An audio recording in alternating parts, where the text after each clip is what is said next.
बुद्ध को ज्ञान मिला और फिर वो घर लौटे। ये कहानी है उसी घर वापसी की। कई साल बीत गए, सिद्धार्थ को ज्ञान मिला और अब घर वापसी का समय था। और बुद्ध ने फैसला किया अपने घर, अपने राज्य कपिलवस्तु लौटने का। ये खबर पिता राजा शुद्धोधन तक पहुंची। वो भावुक हो गए, बेटे से मिलने को बेचैन थे। लेकिन ये मिलन वैसा नहीं था जैसा राजा ने सालों से सोचा था। कुछ बदल गया था। दरवाजे पर राजकुमार नहीं, बल्कि हाथ में भिक्षा पात्र लिए एक भिक्षु खड़ा था। राजा ने अपने राजकुमार बेटे को उसी की गलियों में भिक्षा मांगते देखा। वो हिल गए।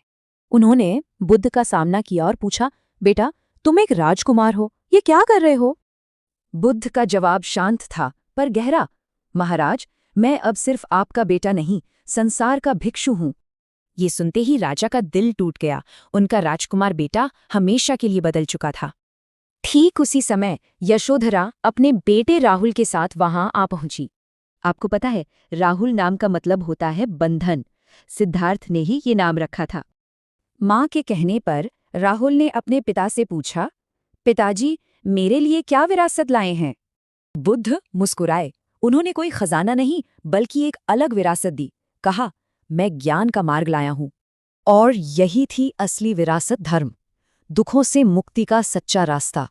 राहुल ने ये विरासत स्वीकार की और अपने पिता के रास्ते पर चलने का फैसला किया। वो इतिहास के सबसे पहले नौसिखिया बौद्ध भिक्षु बने।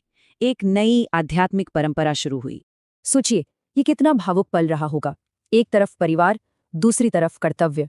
इसी पल राजकुमार सिद्धार्थ हमेशा के लिए खत्म हो गए। अब सिर्फ बुद्ध बाकी थे। एक पिता ने बेटा खोया, लेकिन दुनिया को बुद्ध मिल गए। अगले भाग में जानेंगे उनके अंतिम दिनों के बारे में।